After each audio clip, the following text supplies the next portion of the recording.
क्या खूब करीना है, मौला के वली ख्वाजा क्या खूब करीना है, मौला के वली ख्वाजा क्या खूब करीना है, मौला के वली ख्वाजा क्या खूब करीना है, मौला के वली ख्वाजा क्या खूब करीना है। वहदत का जाम हमको, वहदत का जाम हमको अजमेर में पीना है। मौला के वली ख्वाजा क्या खूब करीना है, मौला के वली ख्वाजा क्या खूब करीना है।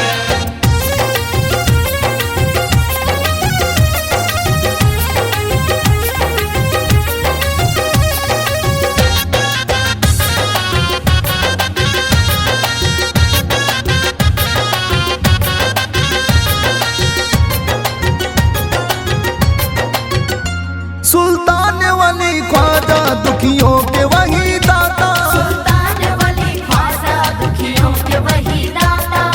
काश मैं ख्वाब में दीदारे पैगंबर कर लूं, एक लम्हे में ही ता उम्र का सफर कर लूं।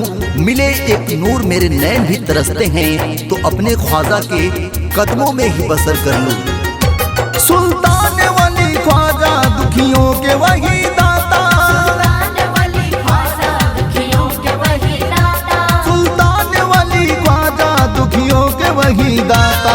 अजमेर तेरा सागर,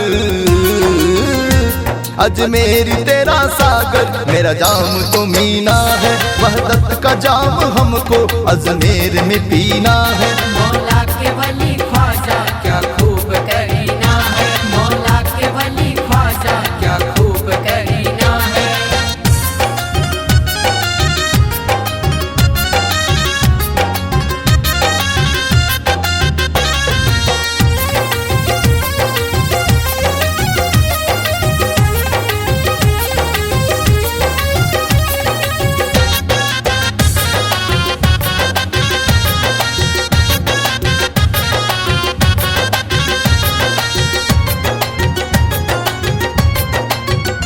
सागर अना का पानी पी करके मचलना है, सागर अना का पानी पी करके मचलना है। उसके हर एक बूंद से मिलता है सिफाई एक ख्वाजा।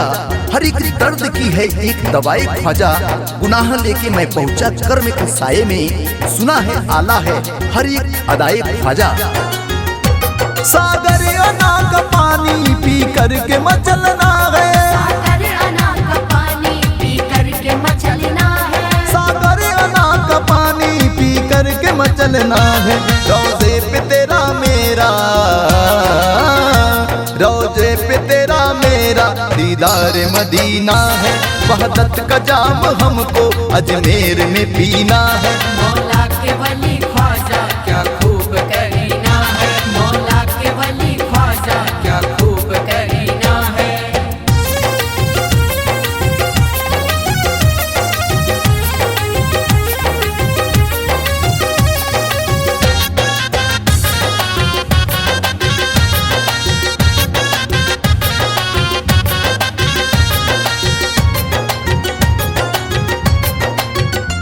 आसी है तेरा राही तुम हो नबी के प्यारे, आसी है तेरा राही तुम हो नबी के प्यारे।